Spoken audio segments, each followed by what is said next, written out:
Juana Azurduy historiako emakume importantea da.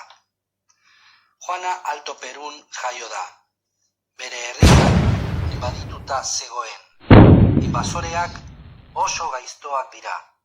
Janariak lortu dute eta askatasuna debekatu dute. Egun batean, Juana nekatu eta borroka hasi du. Gudari arropa jarri du eta enemigoen bila atera da. Bidean, gudari gaixoa aurkitu du. Eta hau esan du. Ura, mesedez, Juana! Beldurrik gabe sendatu du. Gudaria Juanarekin joan da. Juana gudari asko aurkitu ditu eta ejerzitoa sortu du.